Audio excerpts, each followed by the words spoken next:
Hi, we are the Johnsons. I'm Christina. My name is Tim. It is our second year anniversary. Woo-woo! Has it been a good year? Yeah, it's been a pretty good year. It's been a pretty good year. And so that's what we're here to talk about. And for our second year anniversary, we just wanted to do a little video about our journey to Atlanta. Yeah. Yay! Today is March the 30th of 2025. Well, we were originally from Indianapolis, Indiana. What brought us here to Atlanta was several things. Number one, it was a move of faith, which brought us here. So me and my wife decided to take that faith journey to move. I myself was scrolling through TikTok and I came across 2819. And so the first message that I heard Pastor preach was a clarion call. And I watched it and watched it and watched it. Tried to share it with my wife, and she wasn't really having it at the time. So, but I kept watching the messages, watching shorts, just kept staying encouraged. And then eventually, my wife watched a clarion call. I sent it to her, and she watched it. During that time when my husband was watching 2019, we were already in a church. We were already going to a church in Indianapolis. And I was like, who is this guy? Why are you watching him? Did you vet him out? Why is he so angry? Why is he yelling? What's wrong with him? But my husband was just like, oh, you got to listen to what he's talking about. Like, he's talking about like things that are in the Bible, like some really, really good stuff.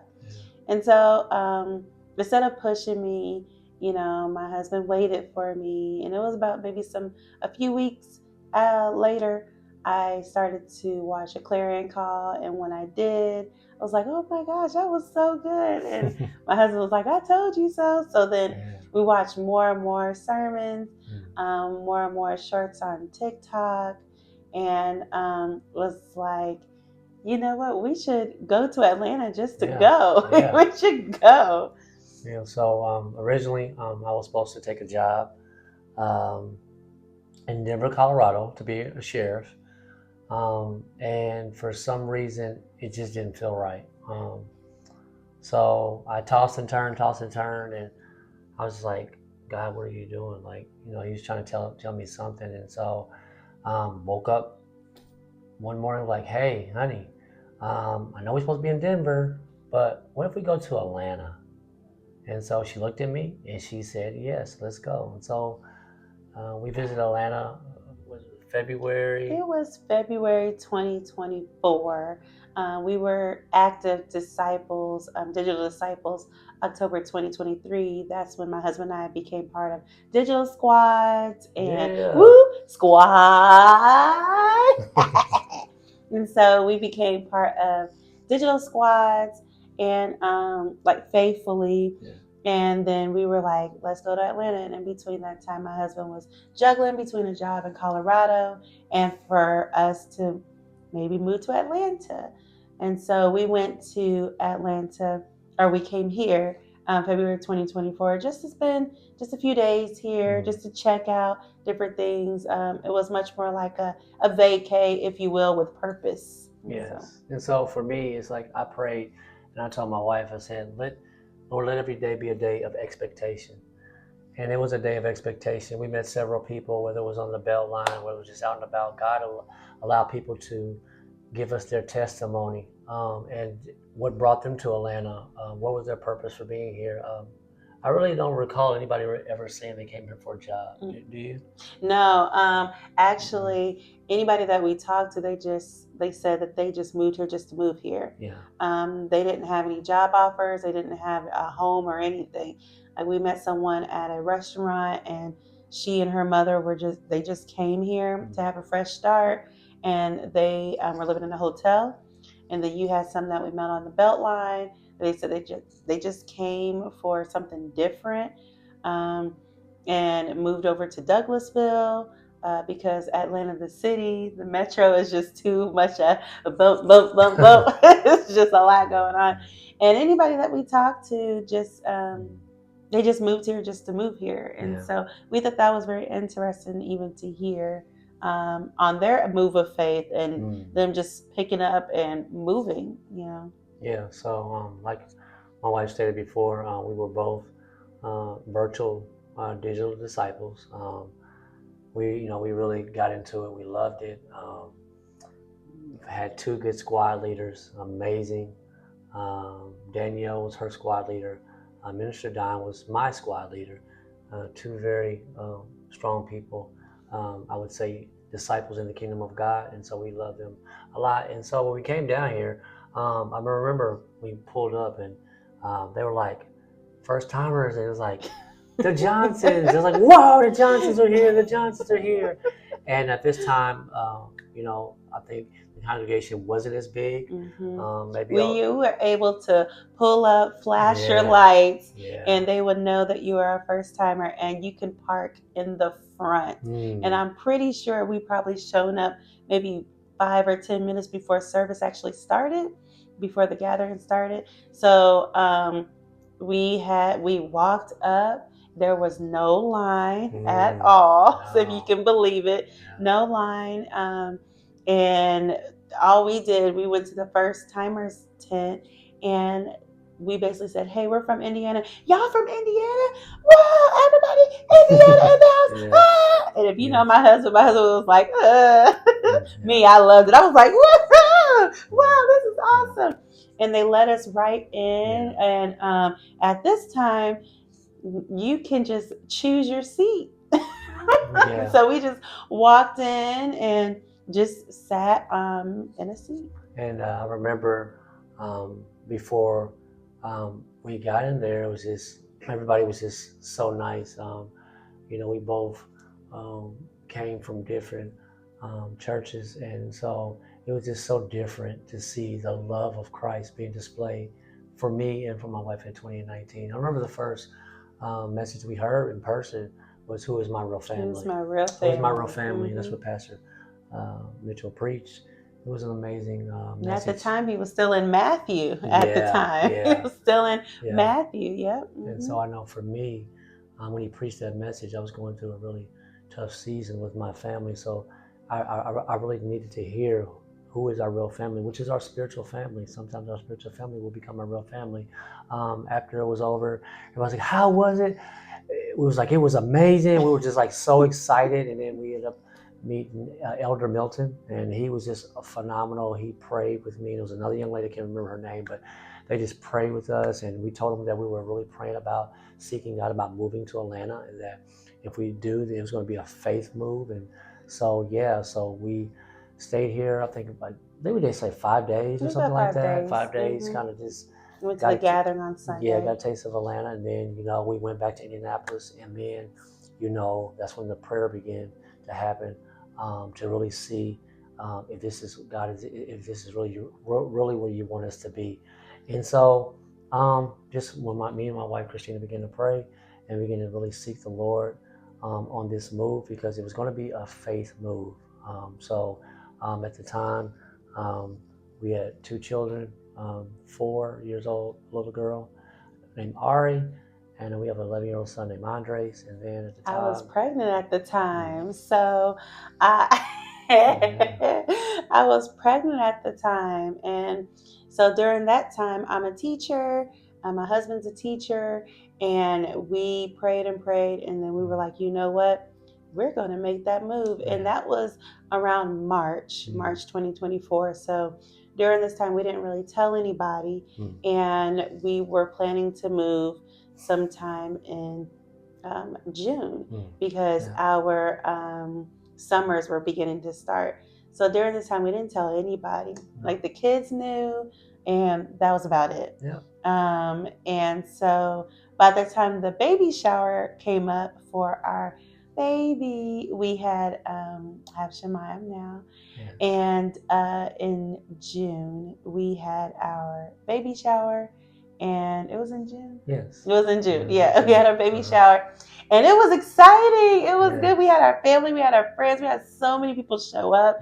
It was really, really nice, and we did the "it's a girl" type thing, and that was really wonderful. And then it came to the part where people were about to leave. They were getting their favors. They were getting all kinds of stuff. Yeah. And my husband got on the mic and he said, "All right, family, I have an announcement to make." And so when it was a very hard announcement to make, as you can understand. It's almost like Sarah and Abraham. I would compare it to that. How they had to leave everything that they know, because we pretty much were born and raised in Indianapolis, Indiana. So that's all we knew. All of our family was there, and so I remember grabbing that microphone and I was scared, but in faith I said, hey, we have one more announcement. We're moving to Atlanta. At that moment, it got quiet, like crickets. No, you couldn't hear anything. We got a lot of good feedback, a lot of confusion at that time, because, like my wife said, nobody knew that we were moving to Atlanta. It was just between me, her, and God, and that's how we wanted to keep it. We didn't want anyone to talk us out of what we know we heard, and so we wanted to definitely be faithful and honor God and make that move to Atlanta. So once we made the announcement, like I said, we got a lot of support, a lot of feedback, and then this is when our journey begins to Atlanta, and it was definitely a journey, as you will hear. Yeah, when we first went to Atlanta, oh my goodness, I was probably 30 weeks pregnant. We literally went down there, no house, no job, no nothing, no schools, no anything. Like the most that we did was we had like a good roll of money, and we had a van that we purchased. And so during this time, we traveled the 8 hours, 9 hours. Was supposed to stay in an Airbnb, but then they gave our Airbnb away, so we had no place to go because we were going to stay in the Airbnb and look for a home. And so we stayed in hotel after hotel after hotel. We did that to the point where our van was breaking down. We had to pay for our van to be fixed.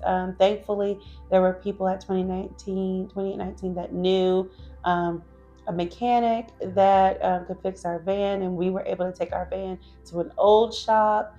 It was a mess, and so it got to a point that our aunt and uncle on my husband's side, they had like a suite, like a nice hotel at the Wyndham. Shout out to Wyndham. They had that, and we stayed there for about a month for free. And it was very good. But then we had a conundrum. I got a job here, but still no home. My husband was still looking for a job. But the thing was, the baby was coming. By this time, it was about 2 weeks before the baby was coming. We had no home, one job that was going to start in August. And then I was going to have to be on maternity leave. So, yep. So like my wife said, we got down here. We actually purchased a 1980 Ford Econoline van, and by the grace of God, it got us all the way down here. The very night that we got down here, it broke down, like literally. Can't think of the mall we were at. It was a mall we were at, and this just broke down. I remember looking at my wife, and looking at the kids, that broke down and cried. I was like, I want to go back. I want to go back. That was the first night. So you can imagine, a pregnant wife, 2 kids. We knew that God had called us for this assignment, but I was like, I know you didn't bring us here for this. I know this is not how it's supposed to end. And so for me, I went through that moment of pushback, like, maybe I should have brought my family here, or maybe I made a mistake. We both knew what God told us, but sometimes, the enemy can try to make you think differently when God has truly called you. So we end up leaving the van where it was at, because it wasn't even movable. Come to find out, there was like brake lines that needed to be replaced, which was like thousands and thousands of dollars. So the money that we did have, we went through that like really, really, really fast, because these brake lines had to be fixed. It was so much that was going with there was an older van, it was rust up under it. So that dwindled down some of the money that we did have. I remember when the van got fixed, I remember it was so big that where we were staying at, the parking garages, you couldn't even fit the van. So what I had to do every morning, I was having to ride a bird to literally get the van. I would come back and get my family. We would go to the store. I would drop them off, go back, maybe drive 15 minutes away, find somewhere to park it. Imagine we're having to pay for parking every single day for to stay overnight on a parking lot, which was doing more down in the finances, and that was not cheap either. And we didn't know a lot of things that we were going to run into once we came to Atlanta. And so I just remember faithfully, riding the birds back and forth just to be able to get the vehicles, and then to be able to come back and get my family. And that was like an ongoing just thing every single day. We also had to get a rental. Yes. We got a rental for Yeah. what was about 2 weeks, 2.5 weeks. Yeah. Looking for a home, Yeah. so that we can have a place to park our van. Because eventually our van got fixed, but it's not an Atlanta vehicle. Yeah. And so there's nowhere to park it, especially when we were staying downtown. At the Wyndham, it was hard to, and you could tell it's an older 1980 van, so it looked like something that came from Indiana, but it drove well. It was so nice. I'm gonna have to post a picture or something, but it was nice. But it just all of a sudden broke down. Like, it got us all the way down here and broke down. So just like my husband said, he had to drive the bird and go back and forth to get our vehicle, because when you're downtown, you got to pay for parking everywhere. So you can't just leave it on the street. You got to put it in a garage, And so I know that we started off on maybe like $8,000, $9,500, and I'm frugal, was very frugal. We were able to do some things with that.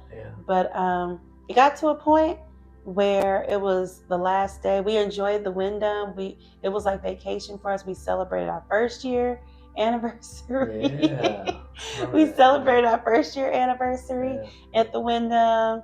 Got some food and was just sitting on the poolside and just reminisced, just being here and enjoyed that moment.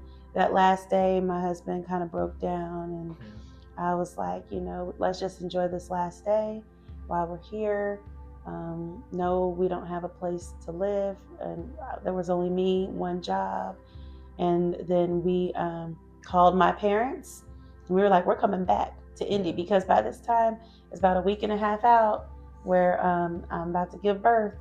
And I was going to appointments at one of the hospitals here. I was going to appointments for sure, got all my records over and everything, but we just had no place to live. We didn't have a place to go. And so called my parents. My parents are like, all right, come on back. And then we drove our van all the way back to Indy. And that was in July. So that had to be about a week before the baby was born. So this probably was July 10th, because I did celebrate my birthday. I celebrate my birthday out there, or out in Atlanta. But then now we're back in Indiana. So we're back in Indiana, waiting on the baby to come, because we came back and we were like, you know what? The right decision was to go to Atlanta. We got to spend time with family. We got to mend brokenness with family. We got to really just love on family, for them to really see us and be with us. So I think that was a good time move to come back. But we knew we wanted to come back to Atlanta, because while we were here, we were going to 2019. We were still going to 2019, even in our brokenness, even in our brokenheartedness. We were still going to 2019 and just being spiritually heightened, but mentally and emotionally we were weary and tired, and just, the children loved it here.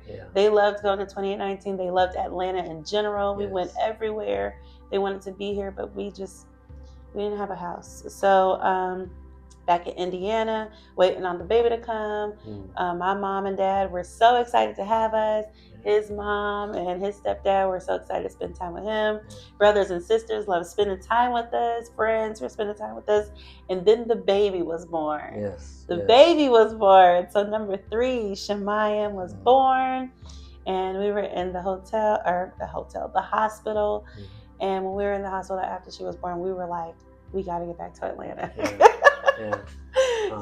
So after our daughter came, we knew we had to get back, even after all the adversity that we went through. We had a lot of people telling us, God brought you out here for a reason. The simple fact that you're going through so much adversity, God wants you guys here.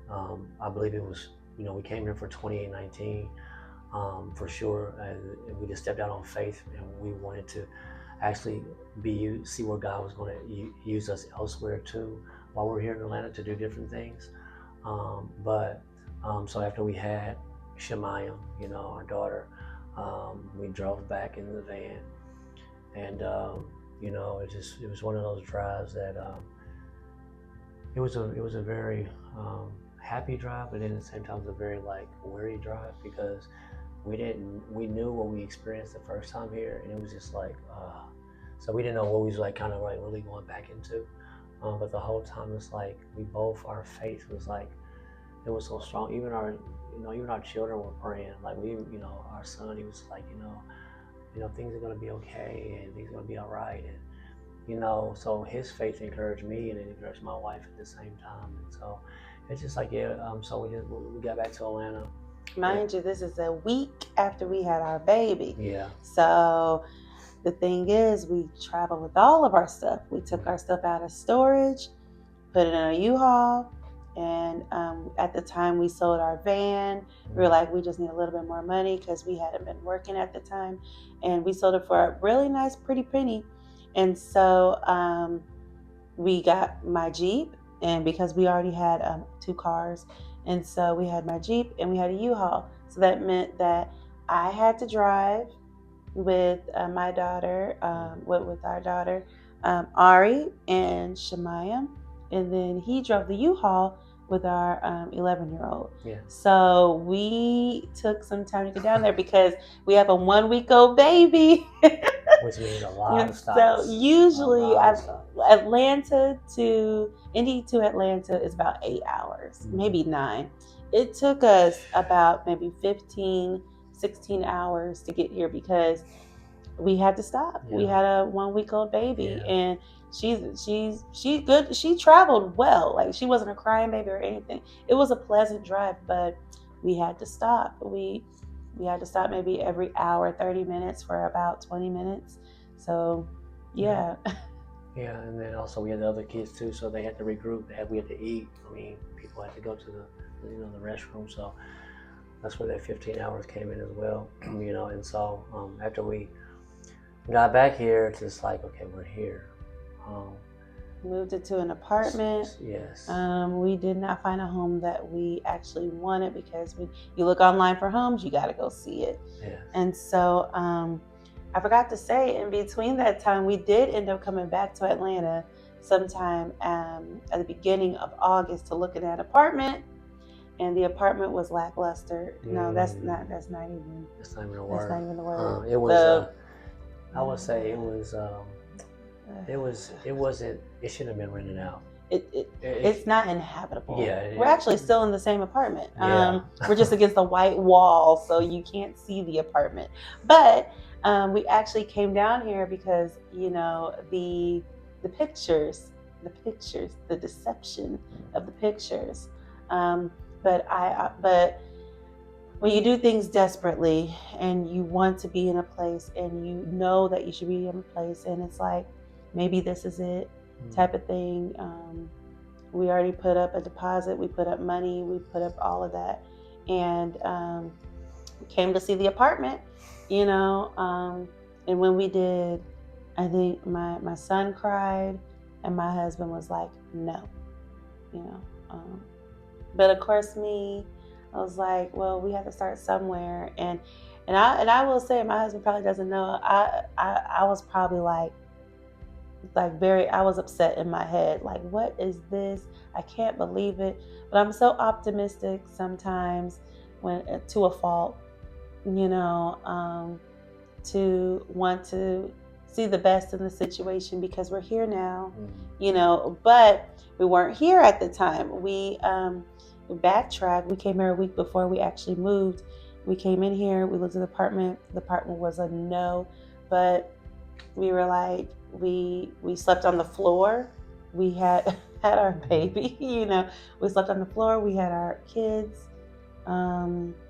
Ended up going back, grabbing our stuff, and then got the U-Haul, then got the Jeep, and packed it on up, and came the 15, 16 hours to Atlanta to this apartment because that's what we had. That's all we had. We didn't even have jobs yet. We didn't have jobs at all. We came and we stayed here. And mind you, during this time while we were here, we were still going to 2819. Yeah. We were still attending faithfully. We were going to Growth Track. We went to Growth Track. We wanted to serve. We just wanted to be in the room and be part of the revival that God was doing. Yeah. And so, like my wife said, we wanted to be part of a revival. And so I know it was our faith was surpassing everything that we could see in the natural. And so like she said, we're currently still here right now. And we have not been comfortable, honestly, since we've been here. I really think if it wasn't for the community, I don't think we would still even be here. And the support of just the brothers and sisters. Not everybody kind of knows our situation. There's only a few that knows our situation, kind of what's going on. And so we did have a lot of prayer, a lot of support from different people. And so we've been here like 8 months now. 8 months because our daughter's 8 months. And like my wife said, it's just, we've been through just so many problems. I mean, our daughter is going through the stage where she's walking and crawling, and it's like we have to kind of restrict her because it's like, they should have never rented this building out. Like I said, this whole building had a rat problem, bug problem, and so we weren't aware of that. And so, but they knew that. So we, I told, we did have a discussion with them about just the level of deception. I think they preyed upon us because, we didn't have that much money. I mean, we desperate. We had nowhere else to go. It's like we had to kind of like stay. So we were kind of like put in like in a really tough situation.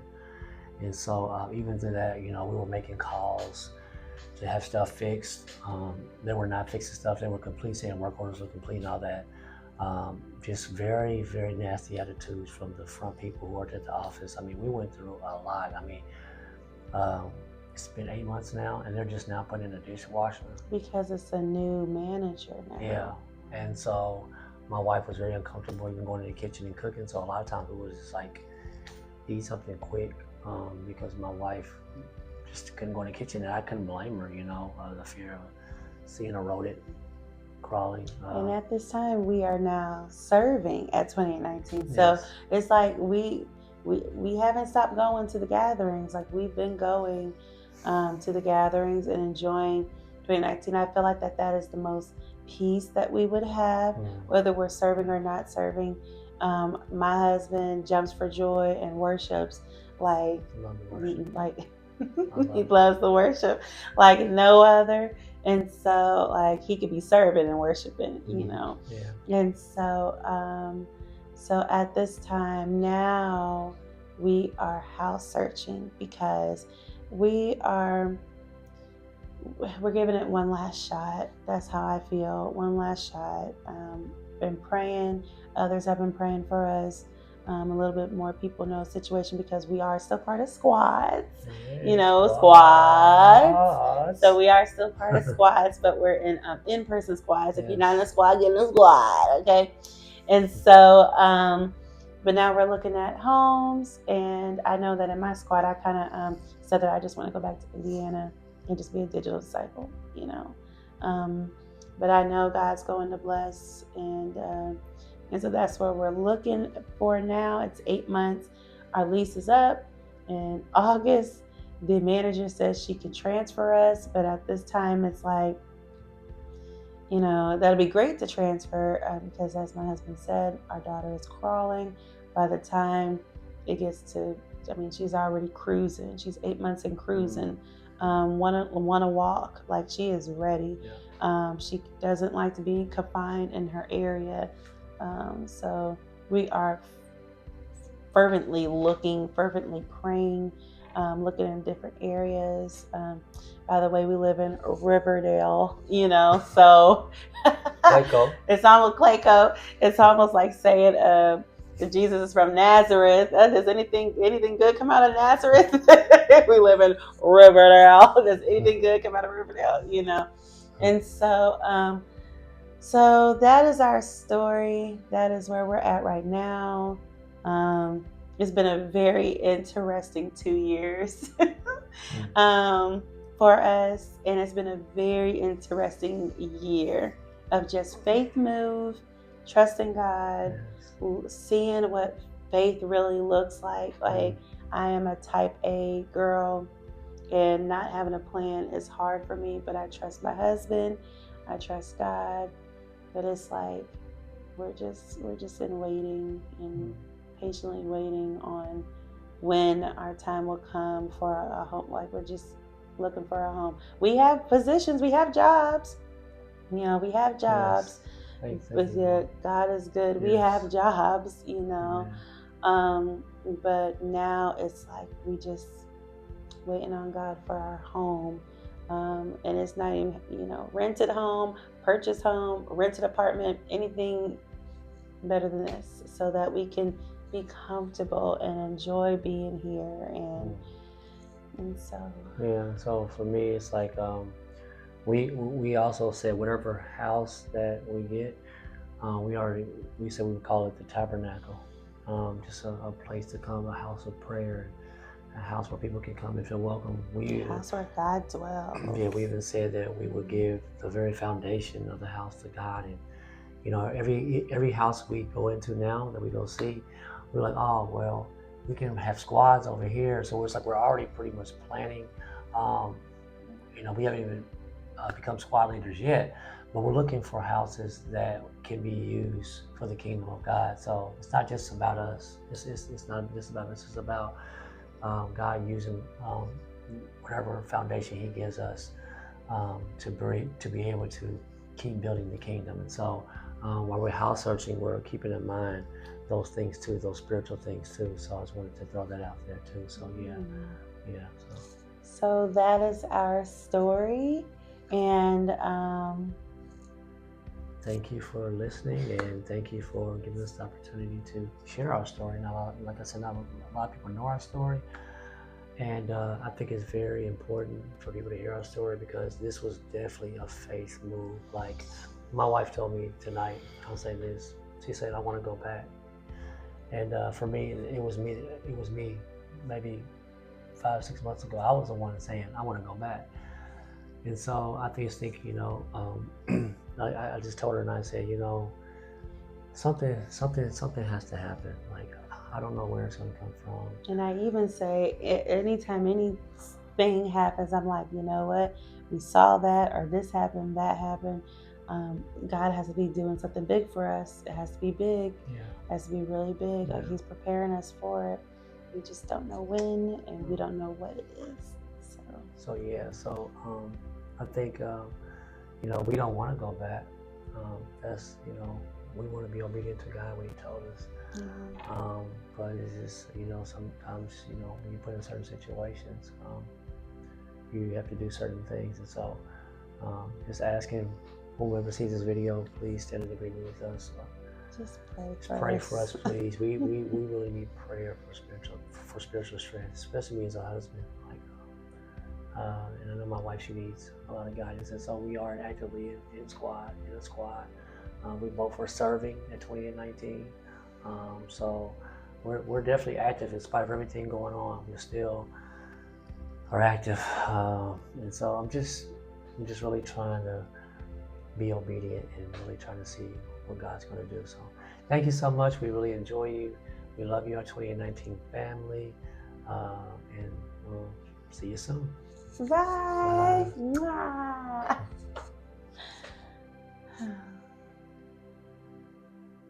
was good. That was good.